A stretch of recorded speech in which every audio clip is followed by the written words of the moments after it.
Well, let's start here this evening. The flight scheduled to take the first group of Afrikaners to the United States will depart from the OR Tambo International Airport in the next half an hour or so. And they're part of U.S. President Donald Trump's resettlement program after an executive order in February. He claims Afrikaners face escaping government-sponsored race-based discrimination. Newzroom Afrika Zola Sholwana joins us live from the OR Tambo International Airport. Zola, moments to go before we see some of these individuals boarding that flight. But talk to me about just some of the activity that you're seeing at the moment at the airport.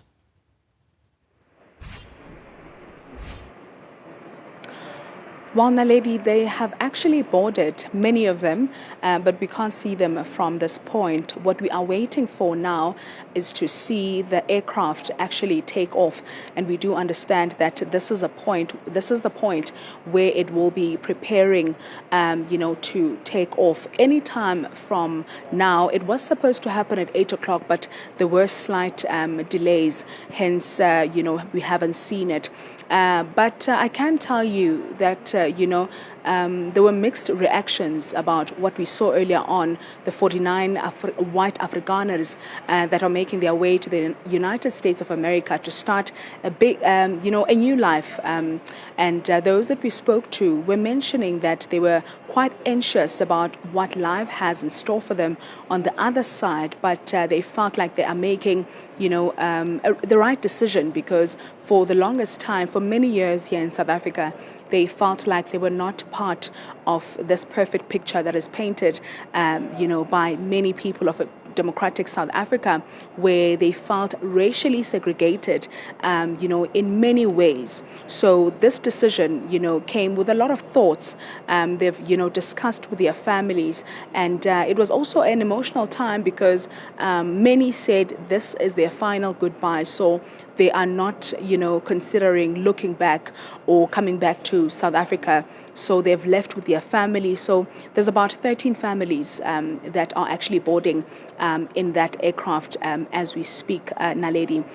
But I can tell you that there has been criticism on, the stance that they decided to take all action, which is obviously accepting the refugee status that they've been granted by the President of the United States, Donald Trump, where people were then asking, what happens when they get there and what are they guaranteed? What kind of life are they guaranteed by Donald Trump? Because we understand that, all countries have their challenges, especially when it comes to unemployment. So will they be treated differently?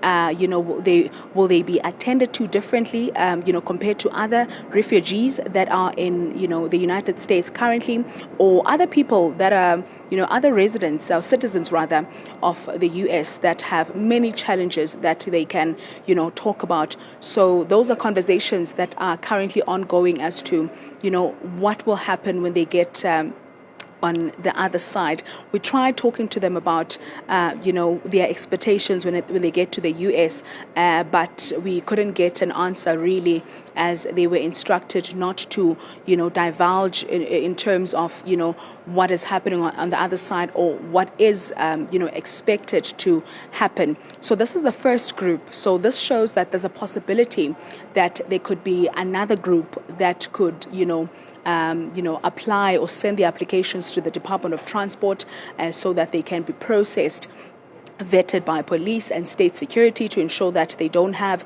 any charges, or rather they don't have any pending criminal cases, against them, so that they are ready to go. I've mentioned earlier on to Xoli Naledi that there's so many questions that are being asked by those that are, perhaps considering to, relocate to the United States, those who are Afrikaner speaking, white Afrikaners to be quite specific. What's the criteria, and what does the Department of Transport look at? But we heard from the spokesperson, essentially telling us that they do not deal with such, the criteria. All they do is to accept applications, and they process those people and arrange an aircraft that will be taking them to the United States. So we will then see what's going to happen later on in the week. So we do know that they are expected to arrive in the early hours of the morning in the US. That's the information that we've received from the Department of Transport. So far there hasn't been any latest updates. So we are eagerly waiting to see that aircraft taking off, Naledi, at around 8:20. That's what we were told, hoping that we will be able to see it in close proximity as the other aircrafts that you are seeing here, so that we can finally wrap this journey of 49 people who, lived in South Africa for many years of their lives, and they have taken a decision to go and start a new life in the United States of America, hoping for greener pastures. Back to you in studio. Yeah, thanks for that, Zola. Sholwana speaking to us from OR Tambo International Airport. And as soon as that flight does take off, we'll bring you those visuals live and get, of course, responses from our panels also as we look at some of the top stories of the week. And one of those, of course, being that one.